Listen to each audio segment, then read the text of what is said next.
Voces Comunicantes, un podcast de Eva Mateo a solas. Temporada 1, episodio 2, Del lado de los refugiados.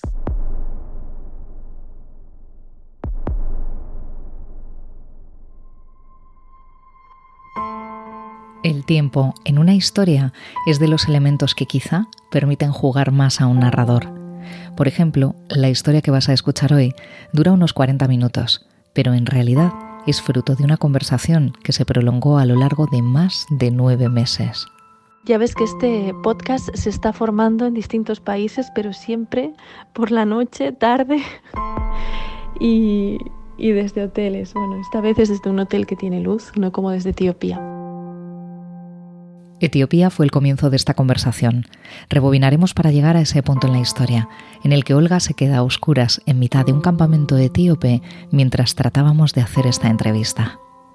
Pero esta es una historia que arranca por el final, en el momento en el que te hablo, con Olga en misión en Polonia, no lejos de la frontera con Ucrania.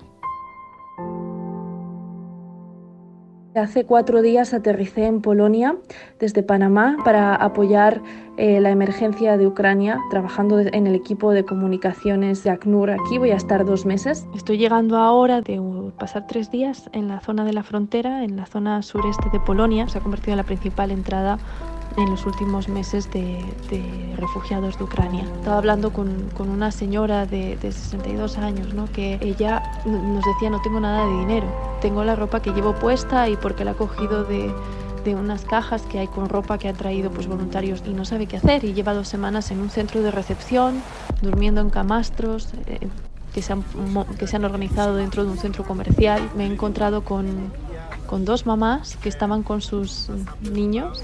Y ha sido bonito ver, ¿no?, cómo en estas situaciones tan feas se forman también amistades, ¿no?, que suponen como un salvavidas. Nos contaba cómo hubo momentos de temor, de frustración, en los que se echaba a llorar y que era su hija pequeña la que le acariciaba el pelo y le decía: venga mamá, no pasa nada. Si vuelven a caer bombas nos metemos en el búnker y ya está, y vamos a estar bien, ¿no? También ha sido interesante conocer al alcalde de esa ciudad de 2.000 habitantes que ha recibido el mayor flujo de personas refugiadas de Ucrania en los últimos meses, ¿no? Nos contaba que lleva noches y noches sin dormir, pero nos lo decía con una sonrisa, con su corbata, con su traje, y nos decía: ¿a que no se me nota? Ha abierto un centro de acogida, de recepción para las personas que llegaban. Nos contaba cómo él ha hecho toda la vida en esa ciudad y que nunca pensaba que un proyecto como el polideportivo que construyó hace un tiempo pues se iba a convertir en un centro de recepción de personas refugiadas. Una de las cosas que más ha llamado la atención es la diferencia, ¿no?, en la atención alrededor de esta crisis, porque está pasando en Europa, porque la estamos viviendo al segundo, al minuto a minuto. Todo el mundo se ha sentido muy cerca de estos refugiados. No se ve en otras crisis en el mundo que pasan desapercibidas, ¿no?, que hay más de 80 millones de personas desplazadas que han tenido que dejar su hogar por conflictos que no les pertenecen, y que todos ellos pasan por el mismo dolor, el mismo sufrimiento de tener que dejar todo lo que se ha construido, de tener que decir adiós a familiares, de pasar miedo. La comunicación puede salvar vidas en contextos de crisis. La información, ¿no?, algo de lo que estás tratando en este podcast de manera más profunda, ¿no? La Olga con la que en realidad debería haber empezado esta historia no sabía que acabaría acudiendo a una emergencia humanitaria debido a una guerra en territorio europeo. Y eso iba a ocurrir varios meses más tarde. En aquel momento pasado, recuerdo que teníamos algunas dificultades técnicas.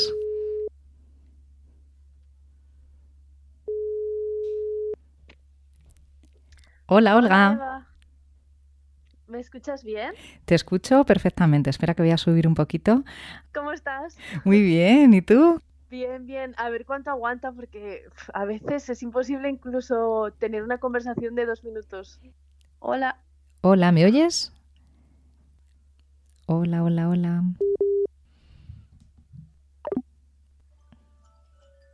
La entrevista, mientras Olga estaba en Etiopía, duró 2 días, el tiempo necesario para que la luz y la wifi volvieran al campamento base donde se alojaban los trabajadores humanitarios de ACNUR. No lo puedo creer, de repente se fue la luz y claro, se fue la luz, significa que no se encendió el generador por no sé qué motivo y entonces se había ido todo internet. Y la verdad es que aquí el 3G no funciona muy bien, o sea que si no tengo la conexión por wifi, pues no funciona para nada internet. Pero bueno, es lo que tiene estar aquí. Ya me voy acostumbrando. Lo primero de todo, Olga, muchísimas gracias por hacerme un hueco para hablar conmigo en medio de tu misión por Etiopía. Nada, muchas gracias, Eva, por este espacio y encantada de poder conversar contigo. Yo llegué a Etiopía hace como 3 semanas o así. Estoy en el medio del desierto, donde estoy yo ahora, que se llama Semera, es en la región de Afar. La verdad es que la situación es bastante complicada. O sea, por ejemplo, no hay conectividad, no hay dinero en efectivo, no se puede entrar material informático, no se puede entrar... O sea, entonces es muy difícil, no hay gasolina. Entonces también es muy difícil trabajar porque podemos aterrizar en Mekele, podemos ser un equipo de 200 personas, pero si después no puedes pagar a los socios, si no puedes coger un coche y viajar e ir al terreno y ver qué es lo que está pasando, es también difícil poner en marcha una respuesta, ¿no? Y claro, son 2 millones de desplazados. ¿Cómo vas a ir contando personas uno a uno sin saber dónde están, sin poder registrar? Muy difícil, muy difícil. Me gustaría que explicaras qué significa en tu puesto estar en misión. Bueno, a veces se usa un lenguaje muy burocrático en Naciones Unidas. Estar de misión significa pasar unos meses en otro país para cubrir una emergencia, un puesto de emergencia, ¿no? Por ejemplo, yo trabajo en Panamá en mi día a día, pero ahora mismo he sido enviada 3 meses a apoyar al equipo de comunicación y apoyar al equipo de Etiopía para contar qué es lo que está pasando en la región de Tigray y poder visibilizar todas las necesidades de las personas que están refugiadas. Olga, en la biografía de tu cuenta de Twitter he leído que te defines como periodista y trotamundos. ¿Qué llegó primero a tu vida, la vocación por el periodismo o la afición por conocer y vivir en otros países? Bueno, yo diría que primero la vocación por el periodismo. O sea, incluso cuando jugaba de pequeña con mi hermana, ella montaba en su habitación una tienda y jugaba a las compras y yo le decía, déjame que yo me voy a mi estudio de periodista, ¿no? Y me ponía delante de la máquina de escribir de mi padre, que estaba en mi habitación, siempre con la intención de conocer, ¿no? De poder preguntar, de conversar con la gente, de conocer sus historias. Lo de vivir en otros países llegó más tarde. Yo soy de Monzón, de un pueblo muy pequeño de Huesca, y la verdad es que nunca me había imaginado que pudiera vivir en tantos países y en distintos continentes, además en tan poco tiempo, ¿no? Nunca me imaginé que estaría tan lejos de mi casa. Desde Monzón, ese pequeño pueblo de Huesca, Olga llega a Madrid para estudiar periodismo en la Universidad Complutense. Allí coincide con personas de muchas partes del país. Podríamos decir que su curiosidad por viajar comenzó en el kilómetro cero de la capital española. En tercero de carrera solicita una beca Erasmus que la lleva hasta París, sin apenas conocer el idioma. Allí afronta un año exigente en una facultad orientada a las ciencias políticas, rodeada de compañeros que proceden de universidades como Oxford o Cambridge. Allí me lleva mi pareja actual, o sea que también personalmente no me fue tan mal. Fue un año inolvidable. Y de ahí me surgieron las ganas pues, de continuar, ¿no? Un año después llegaría, gracias a otra beca, a estudiar otro año fuera, en Sydney. Olga, de vuelta a Madrid en 2010, comienzas a trabajar en BBC News, que para muchos está considerada como una inmejorable escuela de periodistas. ¿Cómo llegas allí? ¿Qué aprendiste? Bueno, pues como comentaba, estudié mi 4.º año de carrera en París, mi 5.º año en Sydney, es decir, todo el tiempo en el que mis compañeros de carrera habían estado haciendo prácticas, yo me lo había pasado descubriendo el mundo. Entonces llegué a Madrid en 2010, o sea, era en el medio de la crisis. Así que llegué sin contactos en ningún medio de comunicación y en un país en crisis, especialmente pues, para carreras como la de periodismo, ¿no? Y la verdad me encontré muy perdida y sin saber por dónde tomarlo, pero aquí entra un aspecto muy importante y que son esos amigos y esos compañeros y esas personas que te encuentras y que se convierten en tu familia durante el camino. Y fue una amiga quien me dijo, mira, me acaban de compartir esta oferta. La periodista Sarah Rainsford, ahora corresponsal en Moscú, está buscando una persona que trabaje con ella, un becario. ¿Por qué no intentas aplicar? Y allí fui, y sin pensar que iba a conseguir nada, pues pude tener una entrevista con Sara y me dijo, pues empiezas la próxima semana. Y allí empecé y aprendí un poco pues lo que es la corresponsalía, que al final son 24 horas de trabajo, y el siempre cuestionar todo porque estás en un contexto que no conoces, y es algo que pues Sarah Rainsford hace muy bien, al igual que pues todos los periodistas, ¿no? Y aprendí muchísimo de ella en ese sentido, y al no tener miedo a coger la mochila y salir a cualquier lugar de España en el último minuto si lo que hay que cubrir está sucediendo en Andalucía y en Galicia, por mucho que tu oficina esté en Madrid, ¿no? Y en 2011 apareces por la redacción de Punto Radio, entonces la emisora del Grupo Vocento, que es donde tuve el placer de conocerte y de compartir redacción y tiempo de estudio y de informativos. Bueno, pues la verdad es que Punto Radio sí que fue mi gran escuela, ¿no? Y gracias a maestros como tú, como Pepa Ariza, como José Antonio Piñero, como los compañeros que llevaban también de becarios varios años, por lo que comentaba, la situación estaba muy complicada en ese momento. Punto Radio sí que fue mi verdadera escuela de periodismo. Y bueno, tuve mucha suerte porque yo a Punto Radio entré tras conseguir una beca del primer empleo de la Asociación de la Prensa de Madrid, un año de contrato en un medio de comunicación nacional, que en ese momento era tan complejo, ¿no? La verdad es que para mí Punto Radio pues me ayudó a entrar en el mundo del periodismo, a aprender realmente lo que significa ser periodista en el día a día, a levantarme muy temprano por la mañana durante sus informativos de fin de semana, pero sobre todo a amar la radio. ¿Y crees que en la radio se aprenden competencias que luego pueden aplicarse a otras tareas fuera de este medio? ¿A ti te ha ayudado de alguna manera a tu trabajo después? Yo creo que una de las principales de los principales aprendizajes de la radio es que tienes que escuchar muchísimo al entrevistado, tienes que siempre intentar transmitir de una forma en la que con tus palabras, con tu voz, con tus gestos, que aunque no se vean, siempre repetimos, transmitas a la persona que te está escuchando, porque te están invitando, el oyente te está invitando a su casa. A día de hoy aplico esos aprendizajes pues en cada entrevista que hago con un refugiado, cada vez que intento explicar en una entrevista a medios la situación tan compleja que se vive en los países en los que trabajo, porque muchas veces son contextos muy desconocidos, entonces no podemos transmitir el mensaje como si las personas que nos escuchan supieran todos los detalles detrás de los conflictos o de las situaciones tan complejas en las que trabajamos. Entonces, para mí esas competencias que yo adquirí en la radio, esos aprendizajes de mis compañeros, me acompañan día a día. Tras esta experiencia llegaría la Fundación Vicente Ferrer, en la que también pudimos compartir trabajo en la organización, y esta experiencia te supone dar el salto del periodismo a la comunicación y a la cooperación internacional. ¿Cómo de importante crees tú que pudo ser este hito en tu carrera?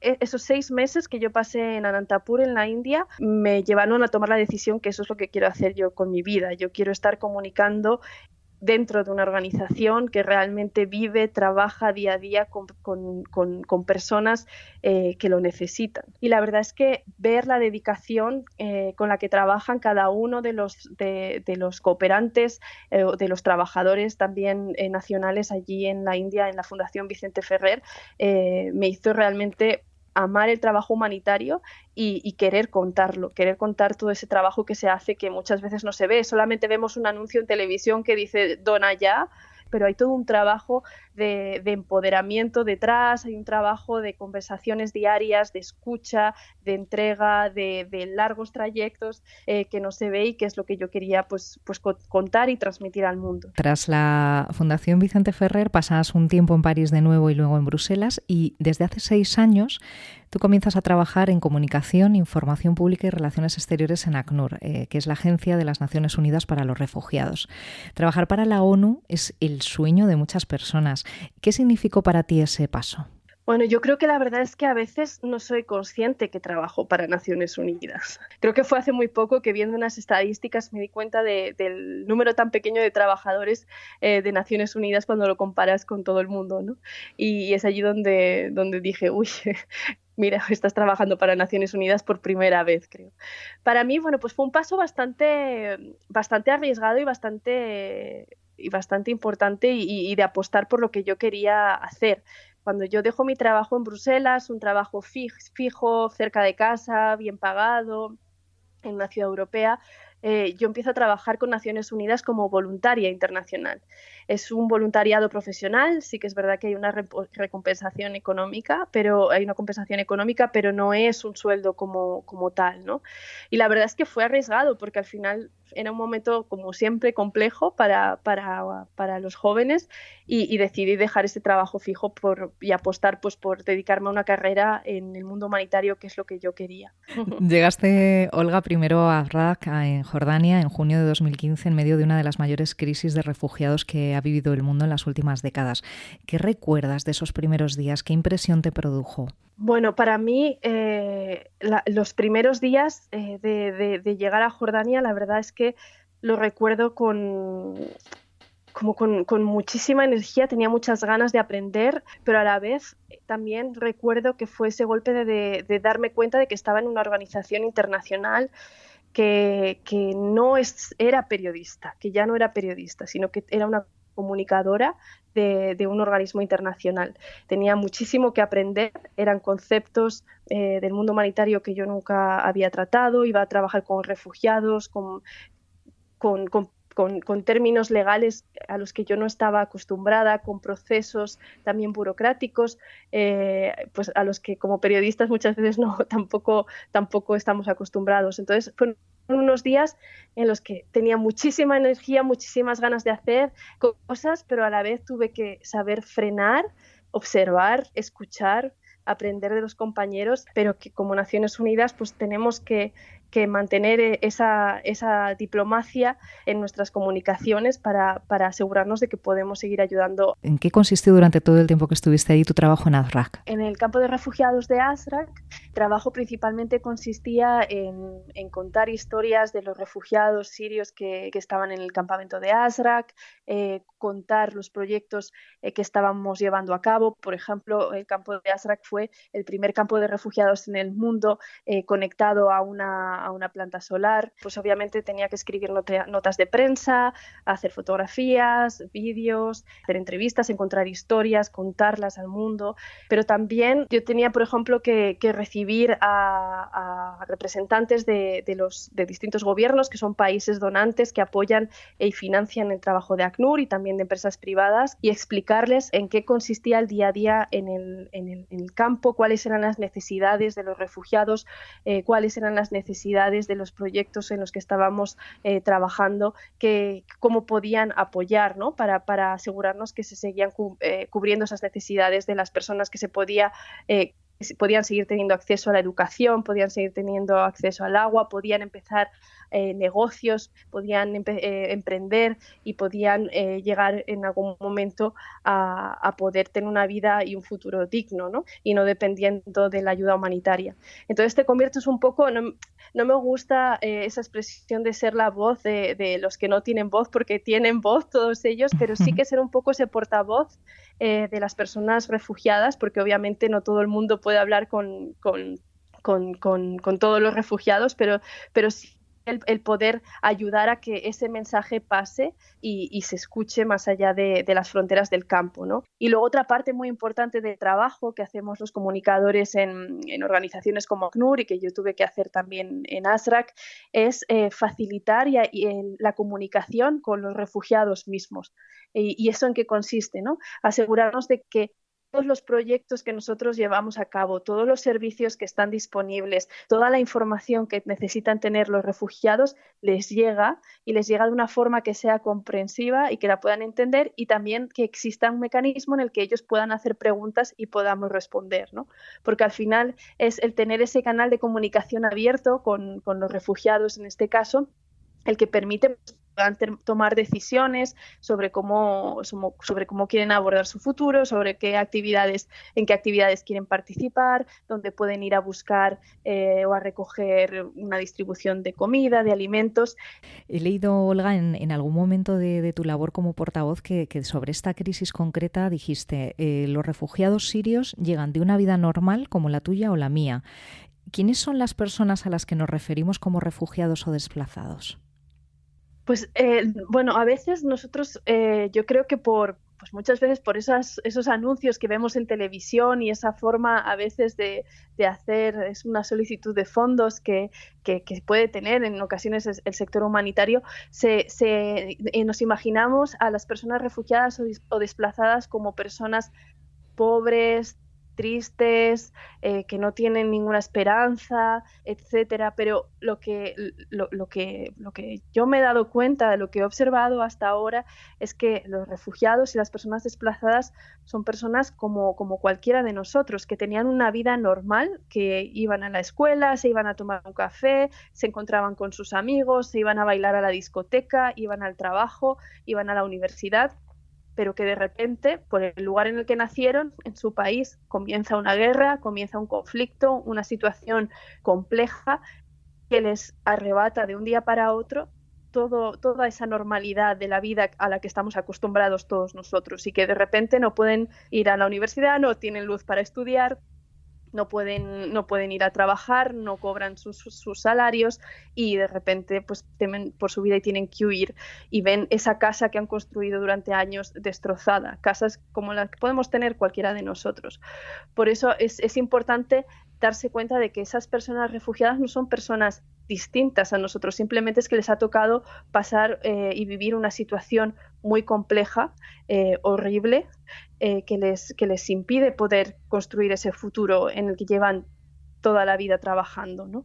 Y por eso es importante darles ese apoyo, esa protección, para que no simplemente puedan llegar a un país en el que se encuentren en seguridad, sino que también puedan mirar hacia el frente y seguir viviendo una vida digna, poder seguir soñando. En abril de 2018 dejas Jordania y tu siguiente destino es Colombia.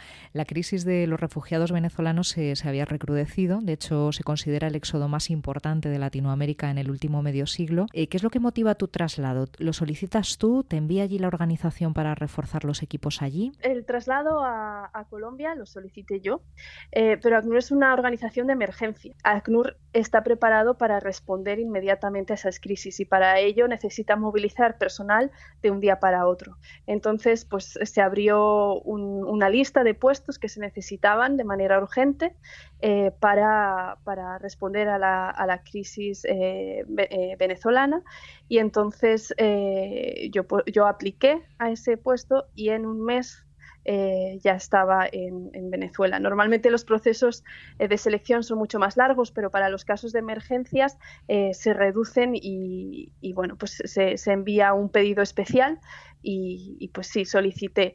¿Por qué pedí cambiar de país? Me parecía una oportunidad única poder trabajar con refugiados con los que pudiera hablar directamente, ¿no? Al final, en Jordania siempre existe la barrera del idioma, y aunque siempre tienes compañeros nacionales al lado que te apoyan y que te traducen, te ayudan a entender y a mantener una conversación con las personas refugiadas, quería poder tener esa información directamente, ¿no? Hablando el idioma, y también poder trabajar en América Latina que nunca antes había trabajado.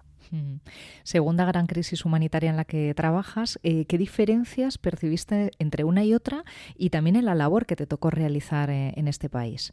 Bueno, pues la principal diferencia que percibí era la magnitud de la crisis. Cuando llegué había más de 5.000 personas que estaban saliendo de Venezuela al día, y la poca información que estaba apareciendo en los medios de comunicación. Yo venía de cubrir la crisis siria desde Jordania. La verdad es que era una crisis que en ese momento ya llevaba 5 años, ya se había marcado el 5º aniversario, y aún así estaba en todos los titulares de la prensa internacional.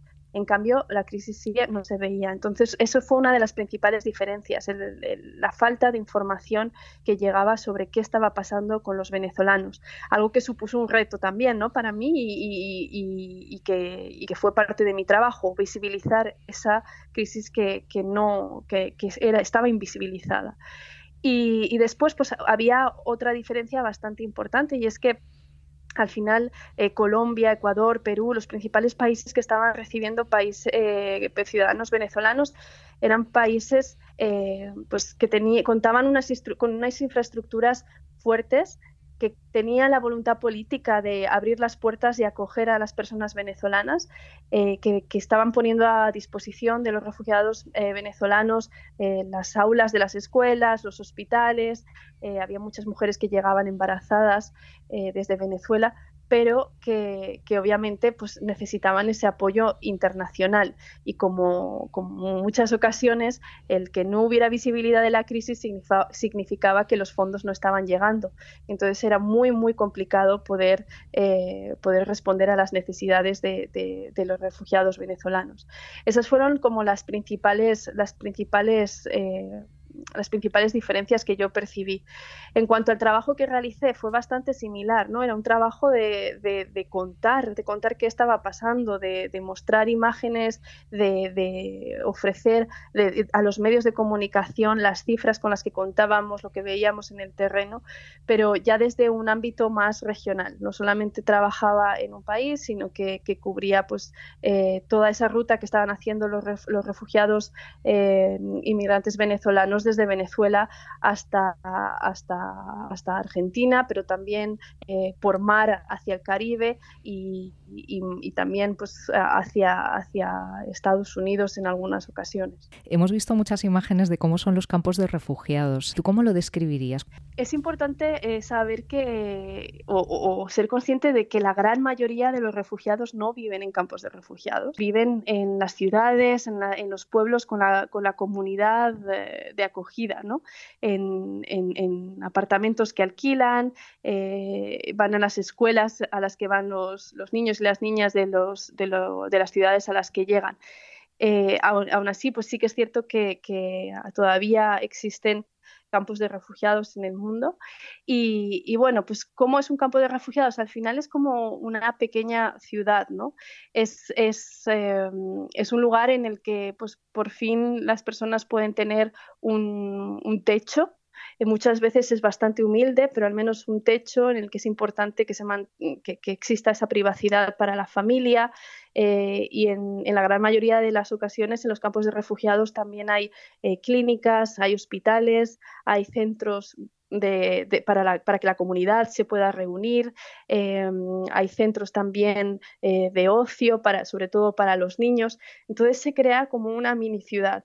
Es verdad que los campos de refugiados ofrecen una protección porque permiten a las organizaciones estar muy cerca de las personas que lo necesitan. Pero para ACNUR es muy importante priorizar esa integración en las ciudades de acogida frente a los campos de refugiados.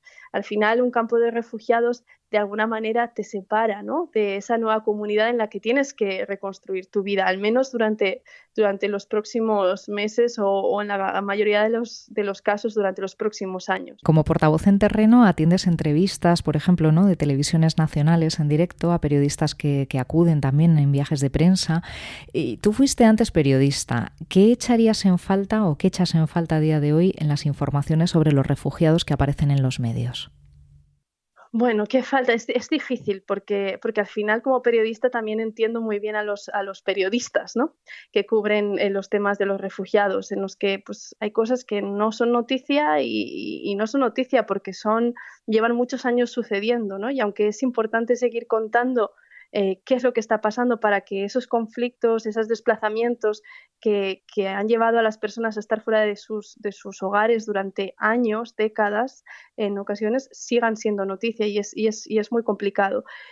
¿Qué es lo que echo de menos? Bueno, pues un poquito a veces de cuidado, ¿no? Muchas veces titulares que pueden ser un poquito sensacionalistas, pueden tener una tendencia sensacionalista, pueden llevar a reacciones de elevada xenofobia, de un sentimiento anti-extranjero y anti-refugiado. Y luego también pues, es importante seguir visibilizando a los refugiados como personas que pueden contribuir, o sea, no simplemente es una carga para el país al que llegan, sino que también pueden contribuir a las sociedades con todo con toda la mochila con la que llegan, ¿no? Contribuir y hacerlas mejores y aportar a las comunidades a las que están llegando.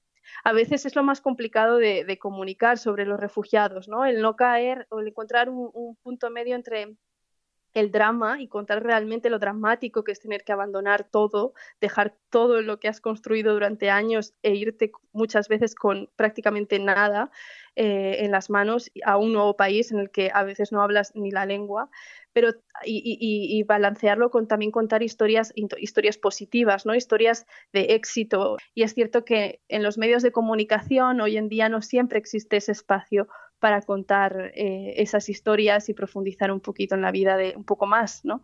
En la vida de los refugiados. Etiopía, por cierto, saltó a los titulares por el asesinato de María Hernández, una cooperante española de Médicos Sin Fronteras, junto a 2 colegas etíopes. Los trabajadores humanitarios, al igual que los periodistas, sabemos que son a veces objetivo de ataques. Me gustaría saber si tú te has sentido en alguna ocasión en peligro o simplemente has sentido miedo en tu trabajo. Bueno, de alguna forma sí que ha habido situaciones un poco complicadas, pero no siempre las situaciones complicadas implican armas, implican una situación de inseguridad como nos podemos imaginar. La mayor parte de los fallecimientos en el mundo humanitario se producen por muertes en la carretera, por accidentes. Hay que tener en cuenta que nosotros hacemos recorridos muy largos, por carreteras que no están en buenas condiciones y por ejemplo, pues personalmente recuerdo en uno de los viajes que hicimos a la frontera siria para una distribución de alimentos que estábamos haciendo desde Jordania a personas que se encontraban dentro de Siria, de repente el trayecto de vuelta que debía durar 2 horas acabó alargándose hasta las 4 de la mañana porque empezó a llover muy fuerte, de manera torrencial en medio de un desierto.